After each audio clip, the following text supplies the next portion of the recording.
தமிழை வணக்கம் நிகழ்ச்சியில் மீண்டும் உங்களை சந்திப்பதில் மிக மகிழ்ச்சி. பேரணத்துக்கு பிற்பாடு முக்கியமாக கவனத்தில் கொள்ளப்பட வேண்டிய பல விடயங்கள் இந்த நிகழ்ச்சி வாயிலாக பேசிக்கொண்டிருக்கும் இந்த தருவாயில் முக்கியமான மற்றொரு விடயம்தான் நீர்ப்பாசனம். வருகின்ற காலங்களில் அந்த வடிந்தோடுகின்ற நீர், நிலத்தடி நீர், விவசாய நீர் என்று பல நீர் ஆதாரங்கள் இந்த பேரணத்தால் பாதிக்கப்பட்டிருக்கக்கூடும். அந்த வகையில் அது துறை சார்ந்த திணைக்கள உத்தியோகஸ்தரோடு நீங்கள் பேச போகின்றோம். வடிகால் மற்றும் வெள்ளமைப்பு பணிப்பாளர் நீர்ப்பாசன திணைக்களத்தின் பணிப்பாளராக இருக்கின்ற யசோதா தேவர் அவர்கள் இணைந்திருக்கின்றார். வணக்கம். வணக்கம். எப்படி இருக்கீங்க? நல்லா இருக்குங்க. ஓகே, இந்த அனர்த்தம் தொடர்பாக பல விடயங்கள் உங்களோடு நாங்கள் பேச போகின்றோம். ஏனென்றால் அனர்த்துக்கு பிற்பாடு அதிகமாக பாதிக்கப்படுகின்ற முக்கியமான முதலிடத்தில் இருக்கின்ற இந்த துறை தான் இந்த நீர்ப்பாசன திணைக்களம் சார்ந்த விடயம். அந்த வகையில் இப்பொழுது முதல் கட்டமாக உங்களோட திணைக்களங்கள் செய்து கொண்டிருக்கின்ற நடவடிக்கைகள் என்ன? நாங்கள் உண்மையிலே இலங்கையில் 80% நெற்செய்கைக்கு நாங்கள் நீர்ப்பாசனம் செய்து கொண்டிருக்கிறோம். அதில் அதுக்கு தேவையான நீரின்ற இந்த சூறாவளியினால் ஏற்பட்ட நீரினால் அநேகமான குளங்கள் நிரம்பி இருக்கின்றன. மற்றும் உண்மையிலேயே நாங்கள் குளங்களை நாங்கள் ஏன் திறந்து விடையில்லை என்ற ஒரு கதையும் வந்தது. அதாவது நவம்பர் மாதம் எச்சரிக்கை முன்கூட்டியே விடப்பட்டதாகவும் அது தொடர்பாக சரியான நடவடிக்கைகள் எடுக்கப்படவில்லை என்பதும். இந்த புயலுக்கு முக்கியமான காரணம் முதலாவது எங்களுக்கு இந்த புயல் தாளமுகமாக மேற்கு வங்காள பகுதியில் தான் உருவாகியது. அதாவது 24ஆம் தேதி தான் இது மிக அதிகமான தாளமுகமாகவும், பின்பு கிழக்கு பகுதியை நோக்கி இது இந்த புயலானது வடக்கு பகுதியை நோக்கி நிலப்பரப்பினூடாக, இலங்கை நிலப்பரப்பினூடாக சென்று கொண்டிருந்தது. அதனால்தான் மத்திய மலை நாடுகளில் அதிகமான மழை வீழ்ச்சியை நாங்கள் பெற்றுக்கொண்டோம். 3 நாட்களாக தொடர்ச்சியான 300 மில்லிமீட்டருக்கு மேற்பட்ட மழை வீழ்ச்சியை நாங்கள் இதனூடாக பெற்றுக்கொண்டோம். உங்களுடைய திணைக்களங்கள் தானே அதை அவதானித்துக் கொண்டிருக்கின்ற வேலையை செய்கின்றது. வளிமண்டல திணைக்களம் உங்களுக்கு தரவுகளை முன்கூட்டியே சொல்லி இருக்கும். நீங்கள் அது தொடர்பாக அட்டவணையும் ஆய்வுகளையும் செய்து கொண்டுதான் இருப்பீர்கள்.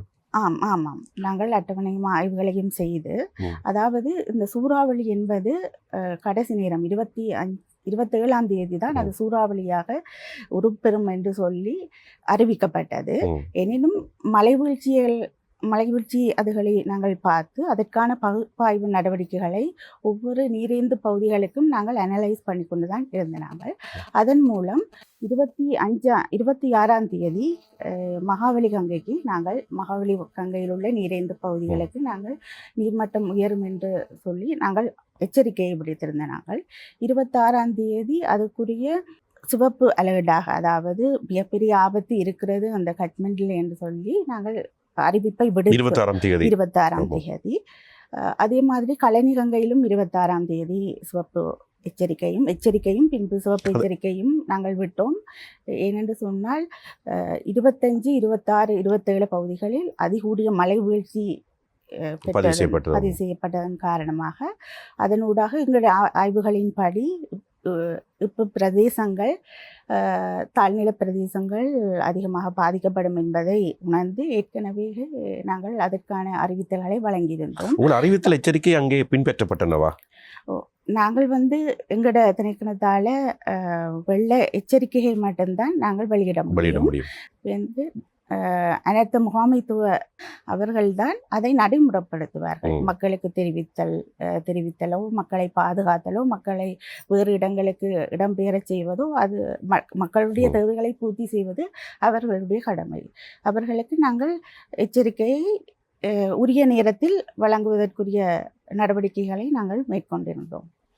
அப்படியானால் நீங்கள் எச்சரிக்கையை கொடுத்திருக்கிறீர்கள். ஆமாம். அங்கே நடைமுறைப்படுத்தப்படவில்லையா? இல்லை, அவர்கள் நடைமுறைப்படுத்தினார்கள். ஆனால் எப்படியும் நீங்கள் ஒரு குளத்தில் நீர் கொள்ளளவு பற்றி நீங்கள் அறிந்திருப்பீர்கள். வரப்போகின்ற மழை வீழ்ச்சியினுடைய கொள்ளளவு மில்லிமீட்டர் அளவு இந்த முறை அந்த அளவையும் கணிப்பிட்டு வைத்திருப்பீர்கள். விஞ்ஞானபூர்வமாக வருகின்ற நீர் அளவு, வெளியேறுகின்ற நீர் அளவு, அதை சரியான அந்த கால்குலேட் பண்ணி இருந்தால் ஒட்டுமொத்தமாக இந்த பெரும் தாக்கம் என்பது நடந்து இருக்காதல்லவா? ஆறுகளில் 6 மட்டங்களில் ஏற்பட்ட வெள்ள எச்சரிக்கை நாங்கள் 2 நாட்களுக்கு முன்னதாகவே சிவப்பு எச்சரிக்கையை வழங்கியிருந்தோம். அதற்கான டேமில் அப்பொழுது நடவடிக்கைகள் நீர் திறந்து விடப்பட்டதா? அது தொடர்பாக டேம் நான் முதல் வந்து ரிசர்வை ஆபரேஷன், அதாவது ம். நீர்த்தேக்கங்களின் ஆபரேஷனை எவ்வாறு செய்வது என்று சொல்லுகின்றேன். ஆமாம். முதல் வந்து நாங்கள் நீரின் வரத்தை அஹ், கருத்தில் கொள்வோம். ம். எவ்வளவு கொள்ளளவான நீர் வந்து இந்த நீர் தேக்கங்களுக்கு வருகின்றது என்பதையும், மற்றது அந்த டேமுண்ட ஸ்டெபிலிட்டி, அதாவது அதன் உறுதித்தன்மையை நாங்கள் உறுதிப்படுத்த உறுதிப்படுத்தும். வேண்டும். மற்றது எவ்வளவு நீரை நாங்கள் வெளியேற்ற வேணும். ம். ஏனென்று சொன்னால் இது வந்து மகா சீசன், அதாவது மழை வருகின்ற சீசன். இல்லை கல்டிவேஷனுக்கு, ஆமா. அதாவது நீர்ப்பாசனத்துக்கு முக்கியமான இது. ஆமாம். அதை இந்த வயல்களுக்கு நாங்கள் நீரை கொடுப்போம் அல்லவா, அதுகளுக்கு வந்து நாங்கள் 100% அந்த கல்டிவேஷன் செய்கிறதுக்கு ம். நீரை நாங்கள் வழங்குறதுக்கு தயாராக இருக்கிற காலங்கள் ம். தான் இது மகா. மற்றது ஜல சீசன், ம்.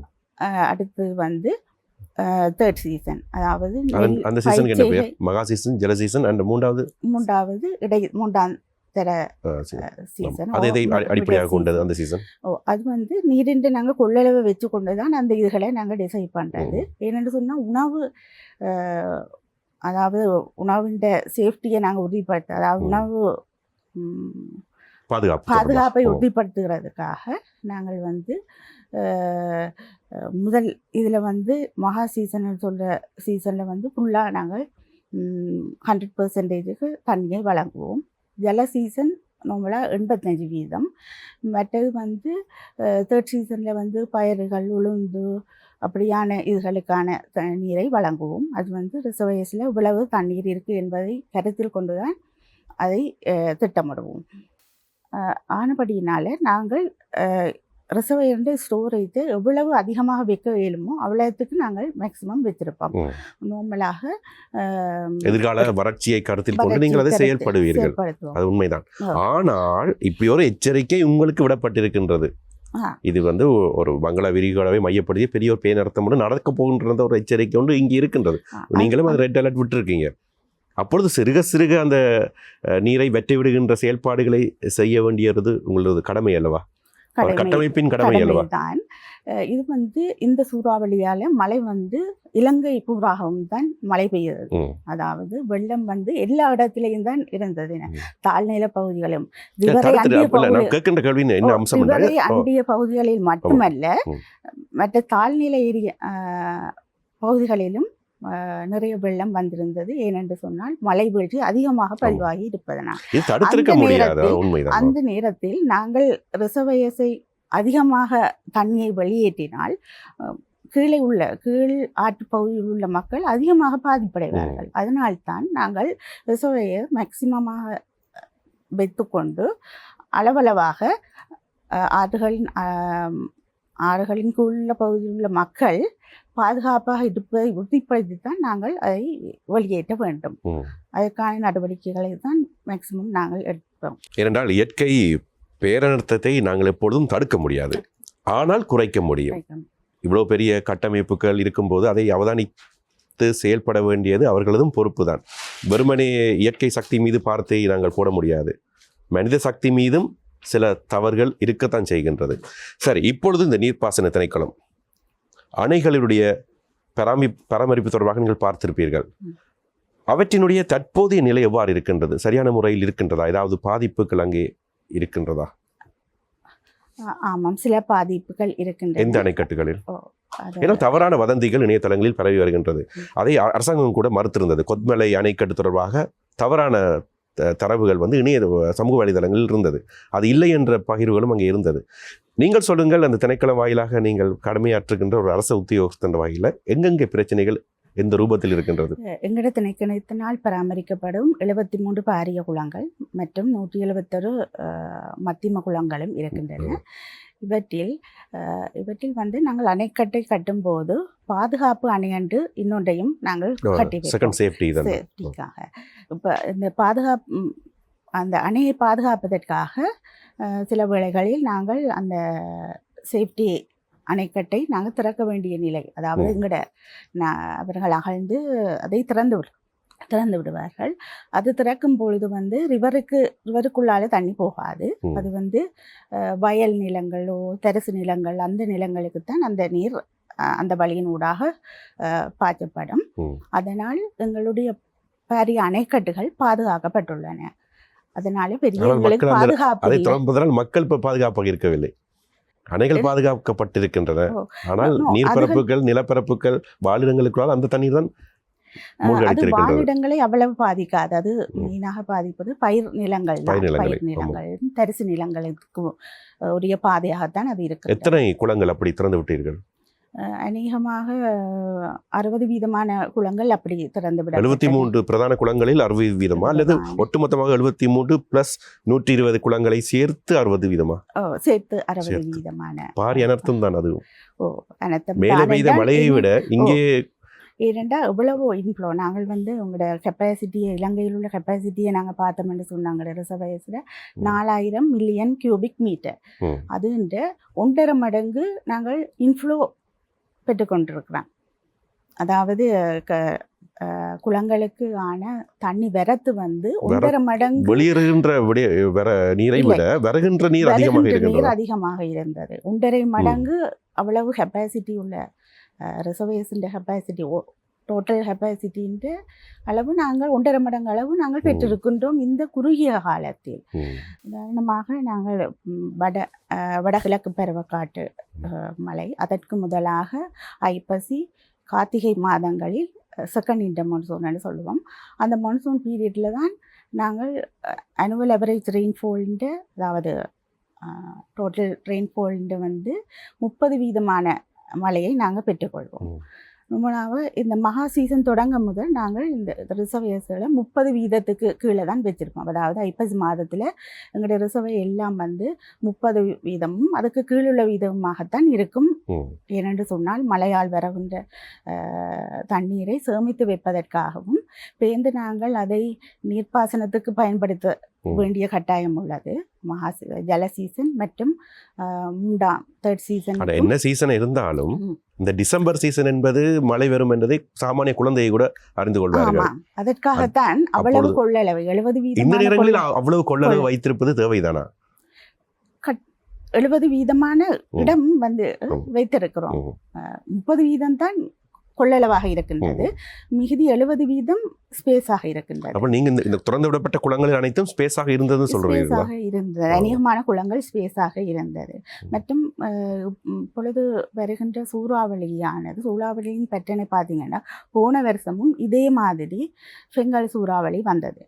அது வந்து கடலோர பிரதேசத்தால் தான் போய்கொண்டிருந்தபடியால் இலங்கையில் வந்து கரையோர பிரதேசங்கள் வட்டிகளோ அம்பாறை ஜெஃப்னா அந்த பகுதிகளில் தான் அதிக மழையை கொடுத்தது. மற்ற இடங்களில் வந்து மழையே கிடைக்கவில்லை. ஆனால் இந்த முறை வந்து அதாவது இலங்கையை ஊடறுத்து சென்றபடியால் அதிக மழையை மலைநாட்டில் பொழிந்தது. அதன் காரணமாகத்தான் மலைநாட்டு நீர் சடுதியாக வளைந்து அநேகமான குளங்களை நிரப்பியது. அதனால்தான் வெள்ளம் வந்தது.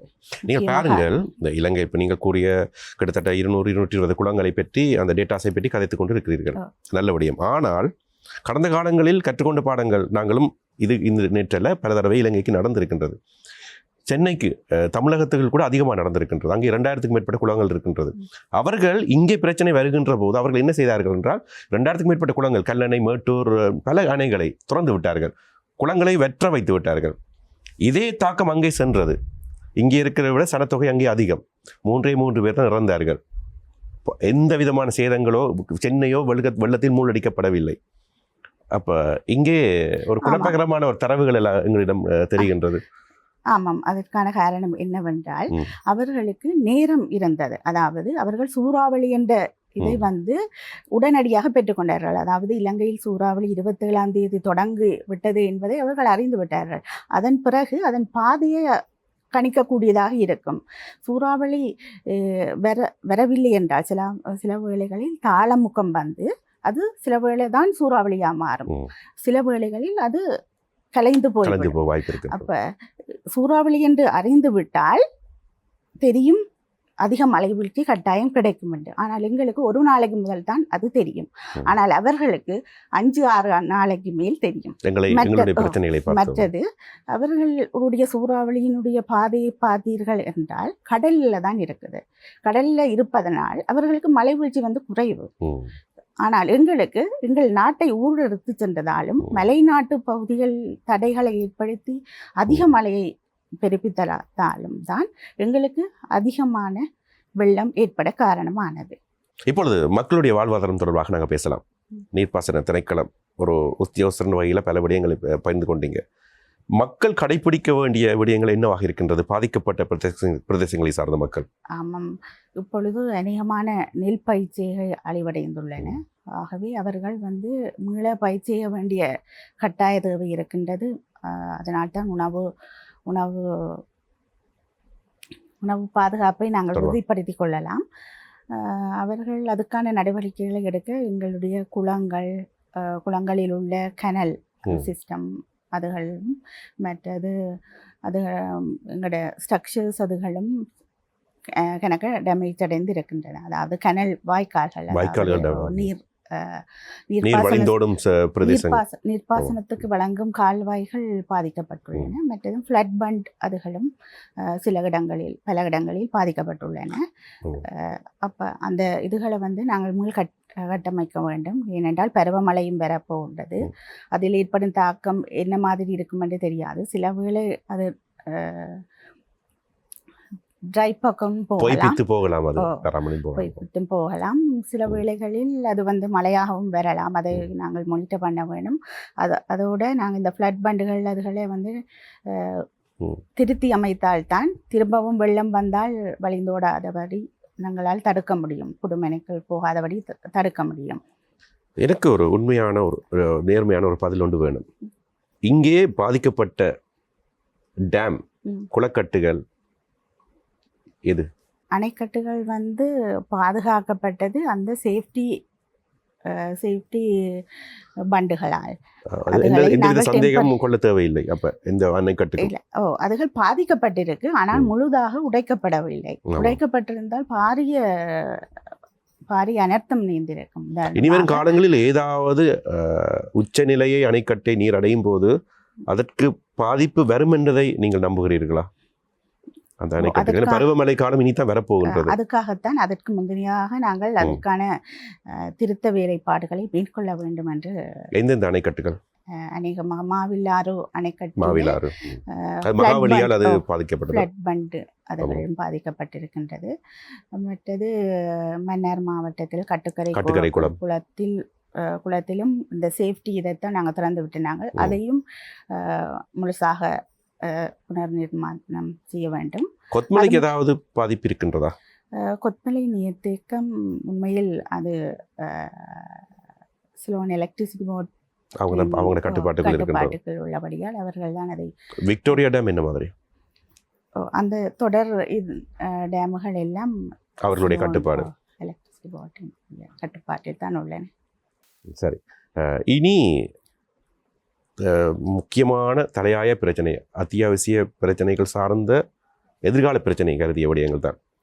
குடிநீர் தொடர்பாக அனைத்தும் பாதிக்கப்பட்டு விட்டது. அந்த கட்டமைப்புகளே அனைத்தும் பாதிக்கப்பட்டு விட்டது. இதை மீள கட்டமைக்கப்பட வேண்டும். இந்த நீர்ப்பாசன திணைக்களம் வாயிலாக மக்களுடைய குடிநீர் தேவையை எவ்வாறு நீங்கள் நிவர்த்தி செய்ய முயற்சித்திருக்கிறீர்கள்? குடிநீர் தேவைக்கான அதாவது ஆதாரத்தை தான் நாங்கள் வழங்குவோம். National water supply and drainage board அவர்கள்தான் இதற்கான சப்ளையை அவர்கள் வழங்குவார்கள். அதற்குரிய சோர்ஸ் அதாவது ஆதாரத்தை நாங்கள் வழங்குவோம். அதற்காக உண்மையாகவே ஒரு குளத்தை நாங்கள் பராமரிக்கிறோம். இப்பொழுது பராமரித்து கொண்டு வரும் குளங்கள் பல தேவைகளுக்காக பாவிக்கப்படுகின்றன. நீர்ப்பாசனம் மட்டுமல்லாது குடிநீர், மின்சாரம் மற்றும் அனைத்து கைத்தொழில் சம்பந்தமான இதுகளுக்கான குடிநீர் சேவைகளாகவும் மற்றும் அனைத்து மக்களினுடைய நீர் தேவைகளை பூர்த்தி செய்வதற்கும் பயன்படுத்தப்படுகிறது. நீர்ப்பாசனத்துக்கு மட்டுமல்லாது. இலங்கையை பொறுத்தவரையில் ஒரு பழமையான ஒரு நாகரிகமான ஒரு நாடு. மன்னர் காலத்தில் ஆயிரக்கணக்கான குளங்களை கட்டியிருக்கின்றார்கள். வரலாற்றை பின்னோக்கி பார்த்தால் எந்த குளக்கட்டும் அன்றைய காலகட்டங்களில் பாதிக்கப்பட்டதாக பெரிதான சரித்திரங்களை நாங்கள் படித்ததில்லை. விஞ்ஞானம் வராத காலத்தில் இப்பொழுது விஞ்ஞானம் வளர்ந்த காலத்தில் இந்த இவ்வளவு அரச கட்டமைப்புகள் திணைக்கள கட்டமைப்புகள் எல்லாம் இருக்கின்றது. இந்த இந்த மனித தவறு வெறுமனி இயற்கை மீது நாங்கள் பாரத்தை போடுவதா, மனித தவறு மீது காரணமா என்ற ஒரு சந்தேகம் எங்களுக்குள் இருக்கின்றது. ஜப்பான் உங்களுக்கு ஒரு ராடர் கொடுத்ததாகவும் அந்த ராடர் முன்கூட்டிய தகவல்களை வழங்க தவறியதா அல்லது அந்த ராடர் தொடர்பான விவரங்கள் உங்களிடம் இல்லையா என்ற ஒரு கேள்வி ஊடகங்கள் வாயிலாக நாங்கள் பார்க்கக்கூடியதாக இருக்கின்றது. உண்மைத்தன்மை என்ன? உண்மையில் ராடார் சிஸ்டம் வந்து மெட்ரோலஜிக்கல் டிபார்ட்மெண்ட்டுக்கு அவர்கள் தான் அதை சொல்ல வேண்டும். அது எங்களுக்கு தெரியாது. இப்போ திணைக்களங்களுக்குள்ள ஒரு கம்யூனிகேஷன் ஒன்று இருக்குது தானே மேடம்? வளிமண்டல திணைக்களம், நீர்ப்பாசன திணைக்களம், உங்கள் மூலமாக அனர்த்த முகாமைத்துவம், அனைத்துக்கும் ஒரு தொடர்புகள் அங்கே. அவர்கள் எச்சரிக்கை நடவடிக்கைகள், மழை சம்பந்தமான எச்சரிக்கைகள், அந்த தரவுகளை நாங்கள் பண்ணுவோம். மற்றும் அது சம்பந்தமான டீட்டெயில்ஸ்களை நீங்கள் வானிலை அவதான நிலையத்தில் கேட்பதைத்தான் நான் விரும்புகிறேன். இல்லை, ஏனென்றால் இந்த புதிய அரசாங்கம் வந்து ஒரு இடங்கள் தான், ஆனால் நீங்கள் பல இடங்களாக அந்த சிஸ்டத்துக்குள் இயங்கிக் கொண்டு இருக்கிறீர்கள். எங்கும் சில செயல்திறனற்ற அதிகாரிகள் இருக்கிறார்களா? இல்லை, அப்படி என்று சொல்ல முடியாது. நீங்கள் ஜப்பானை உதாரணமாக சொல்லுகிறீர்கள், ஆனால் ஜப்பானில் எவ்வளவு பேரழிவுகளை அவர்கள் சந்திக்கின்றார்கள். எவ்வளவு டெக்னாலஜி வளர்ந்தும் அவர்கள் எவ்வளவு பேரழிவுகளை சந்திக்கிறார்கள் என்பது நீங்கள் அறிவீர்கள் என்று நினைக்கின்றேன். அவர்கள் மட்டும் இல்லை, UK என்றாலும், அமெரிக்கா என்றாலும், ஆஸ்திரேலியா என்றாலும் அவர்களும் அடிக்கடி புயல், வெள்ளம் எல்லாம் அவர்களும் சந்திக்கிறார்கள் தான். அவ்வளவு டெக்னாலஜி இருந்தும் ஏன் அவர்கள் அவ்வளவு சந்திக்கிறார்கள் என்பதையும் நாங்கள் அறிய வேண்டும். இனி வரும் காலங்களில் உலகத்துடைய மாற்றங்கள் நிறைய மாற்றம் நடந்துவிடும். காலநிலை மாற்றம் என்பது அதுவும் குறிப்பாக வங்காள விரிகுடாவை மையப்படுத்திய மாற்றம் இனி வரப்போகின்றது. பல மேற்கத்திய விஞ்ஞானிகள் கூட அதை எச்சரித்திருக்கின்றார்கள். இதோடு நின்றுவிடப் போவதில்லை. டிட்வா புயல் மாத்திரமல்ல, நீங்கள் இனி வருகின்ற காலங்களில் எதிர்கொள்ள தயாராக இருக்கிறீர்களா? ஆமாம், அதுக்கான நடவடிக்கைகளை நாங்கள் மேற்கொண்டு தான் இருக்கின்றோம். அதற்காகத்தான் நாங்கள் கேஜிங் ஸ்டேஷன், அதாவது நீர்மட்ட ஆறுகளில் உள்ள நீர்மட்டங்களை அளவிடுவதற்கு ஆட்டோமேட்டட் சிஸ்டம்களை ஃபிக்ஸ் பண்ணுவதற்காக உலக வங்கியின் உதவியுடன் அதற்கான நடவடிக்கைகளையும், அது மட்டுமல்லாது நீரேந்து பகுதிகள் 22 நீரேந்து பகுதிகள், அதாவது வெள்ள அனர்த்தம் மிகவும் அதிகமான உள்ள நீரேந்து பகுதிகளை செலக்ட் பண்ணி அதற்கு உரிய மாடலிங் சிஸ்டம் மற்றது மாடல் பண்ணி குயிக்காக நாங்கள் அதற்கான எச்சரிக்கைகளை வழங்கக்கூடிய வகையில் எல்லா டிபார்ட்மெண்ட்டோடையும் கோஆர்டினேட் பண்ணி அவர்களுடைய தரவுகளையும் எங்களோட தரவுக்குள் சேர்த்து நாங்கள் அதற்குரிய அனாலிசிஸ் இன்னும் விரிவாக்குவதற்கான திட்டத்தை மேற்கொண்டு இருக்கின்றோம். அடுத்த வருஷம் இத்திட்டமானது பூர்த்தியாகும் என எதிர்பார்க்கப்படுகின்றது. இப்போ நாட்டில் அதிகமாக புதிய புதிய சட்டங்கள் எல்லாம் உருவாகி கொண்டு வருகின்றது. உங்களுடைய நீர்ப்பாசன திணைக்களத்துக்கு புதிய சட்டங்கள் எதுவும் தேவைப்படுகின்றதா? ஆமாம். எது தொடர்பாக? உண்மையில் ஆறு எவ்வாறு உருவாகின்றது என்றால், மலை நாட்டிலிருந்து ஆறு உருவாகி நிலத்தின் ஊடாக பின்பு அது கடலை அடைகின்றது. அது தன்னிச்சையாக நடக்கின்ற உண்மையான செயல். அதை நாங்கள் குழப்பும் போது அதனுடைய பாதைகள், அதனுடைய தன்மைகள் எல்லாம் மாறுபடுகின்றன. அதனால்தான் வெள்ள அபாயங்கள் அதிகமாக ஏற்படுகின்றன. அதற்காகத்தான் அநேகமாக நீங்கள் பார்த்திருப்பீர்கள், காடழிப்பு மற்றும் மண் அகழ்வு மற்றும் கரையோர பகுதிகளில் ஆறுகளை அண்டிய பகுதியில் அதிகமான மக்கள் வாழ்கிறார்கள். அதாவது ரிசர்வேஷன் ஏரியான்னு நாங்கள் சொல்லுவோம். ரிசர்வேஸ் அதாவது ஆறுகளின் இருமருங்கிலும், ஆறுகளின் வெள்ள அணைக்கட்டுகளின் இருமருங்குகளிலும் கழனியை பார்த்தீங்கன்னா உங்களுக்கு தெரியும்.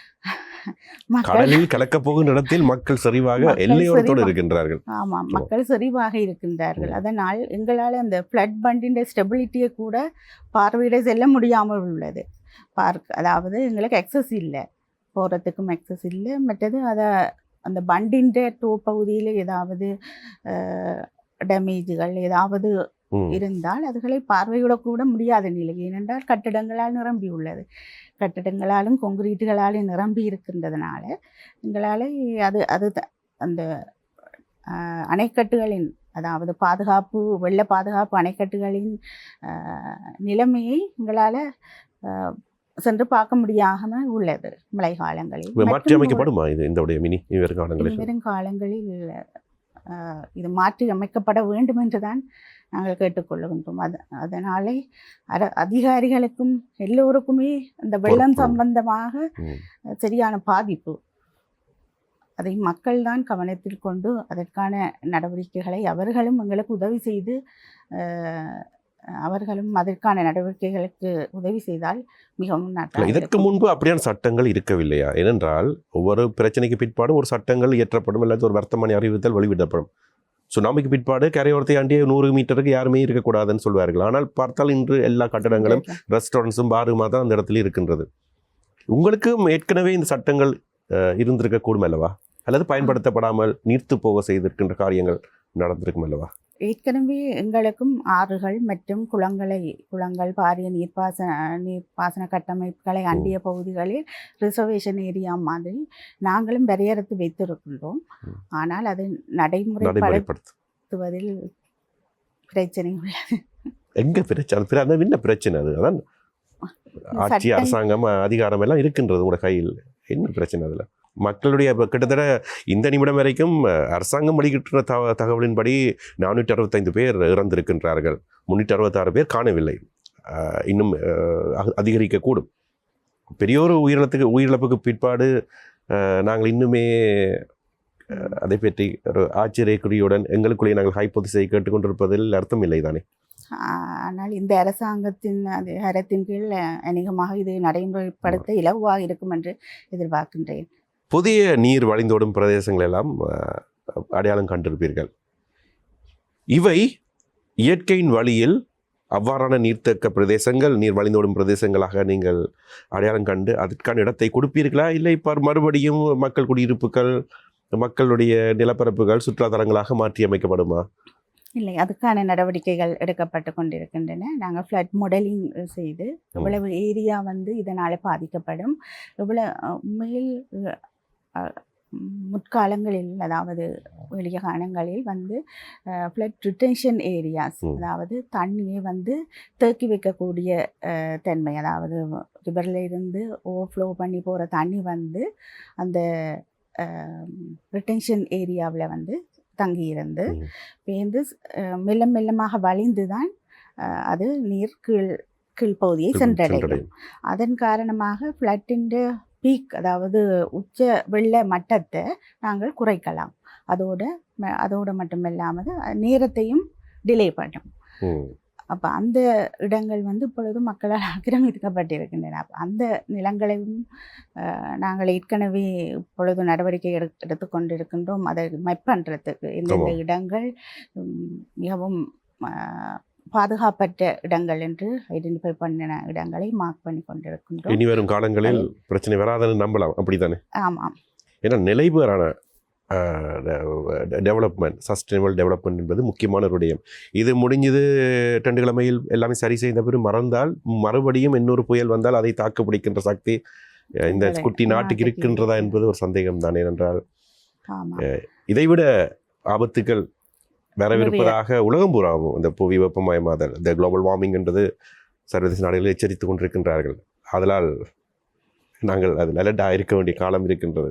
ஆமாம், இது நாங்கள் அலர்ட்டாக இருக்க வேண்டிய காலம்தான். அதற்கான நடவடிக்கைகள், அதாவது ஃப்ளட் மேப் வேர்ல்ட் பேங்கின் உதவியுடன் மழை வீழ்ச்சி ஆட்டோமேட்டிக் ரெயின்ஃபால் கேஜஸும் வாட்டர் லெவல் கேஜஸும் நாங்கள் ஃபிக்ஸ் பண்ணி அதற்குரிய தரவுகளை உடனடியாக சேகரித்து ஃப்ளட் மேப் லைப்ரரி மாதிரி நாங்கள் செய்தோம். அதாவது நாங்கள் ரிட்டர்ன் பீரியட் 5 வருஷம் ரிட்டர்ன் பீரியட், 10 வருஷம் ரிட்டர்ன் பீரியட், அதாவது ரிட்டர்ன் பீரியட் 5 வருஷத்துக்கு பிறகு வார மழையின் எவ்வளவு குவான்டிட்டி, 10 வருஷம் 15 வருஷம் அப்படியான இதுகளுக்கு மேப்பிங் செய்து இந்தந்த ஏரியா பாதுகாப்பற்ற நிலங்களாக கருதப்படுகின்றன என்று நாங்கள் மார்க் பண்ணோம். அதற்கான நடவடிக்கைகளை எடுக்க இந்த சம்பவம் நடப்பதற்கு முதல் அதிகமாக வங்காள விரிகுடா பகுதியிலிருந்து கடல் நீரை ஆவியாக்கி கொண்டிருக்கின்ற தரவுகள் அந்த டைமில் வந்தது. அது பற்றி அது தொடர்பாக நீங்கள் அவதானித்தீர்களா? வங்களா விரிகுடாவிலிருந்து அதிகமான நீரை வந்து ஆவியாக்கி கொண்டிருக்கின்றது என்றால் அது அதை சூழ இருக்க நாடுகளுக்கு ஒரு எச்சரிக்கை தான். தென்கிழக்கு ஆசிய நாடுகள், ஆசிய நாடுகள், இந்த சவுத் பிளாக்னு சொல்லப்படுகின்ற நாடுகளுக்கு ஒரு எச்சரிக்கை தானே. ஆமாம், எச்சரிக்கை தான். ஆனால் இலங்கை வந்து ஒரு சிறிய நாடு, நீர்வளம் வந்து எங்களுக்கு வேணும். அப்ப அதற்காக மற்றது எந்தெந்த இடங்களில் மழை பெய்யும் என்று ஒரு நாளும் சொல்ல முடியாது. பிறகு நாங்கள் ரிசர்வேயரை குறைந்த மட்டத்தில் வைத்துக்கொண்டு சில வேளைகளில் மழை பெய்யாவிட்டால் நாங்கள் இந்த மகா சீசனையோ ஜல சீசனையோ, அதாவது உணவு பற்றாக்குறையை நாங்கள் நிவர்த்தி செய்ய இயலாத நிலைக்கு தள்ளப்பட்டு விடுவோம். அதனால்தான் நாங்கள் ரிசர்வேயர் இந்த மட்டத்தை வந்து கொஞ்சம் மேலே வச்சிருக்கிறது. ஆனால் ஸ்பில் பண்ண விடுறேன்னு சொன்னால் நாங்கள் எங்கள் உறுதிப்படுத்தணும் இவ்வளவு மழை பெய்யும், இவ்வளவு தண்ணி வரும் என்பதை. அல்லாவிட்டால் இந்த நீர்ப்பாசனத்துக்கு பிரச்சனை ஏற்படும்.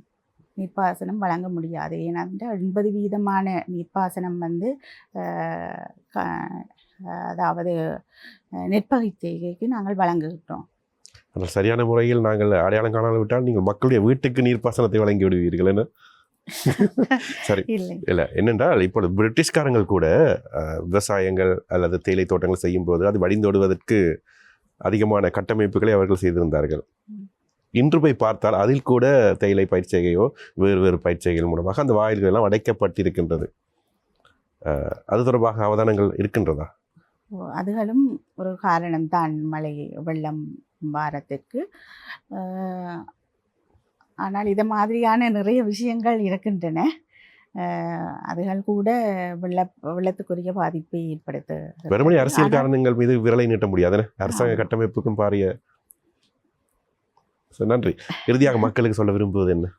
மக்களுக்கு சொல்ல விரும்புவது என்னன்னு சொன்னால், இந்த ஆறுகளை அண்டி உள்ள மக்கள் காரணமாக அந்த மக்கள் தான் மிகவாக பாதிக்கப்படுகிறார்கள். மழை காலங்களில் வெள்ளப்பெருக்கின் காரணமாக தாழ்நில பகுதியில் உள்ள மக்கள் வந்து பாதுகாப்பான இடங்களில் அவர்களது குடிமனையை அமைத்துக் கொள்வது என்பது முக்கியமான ஒன்றாகும்.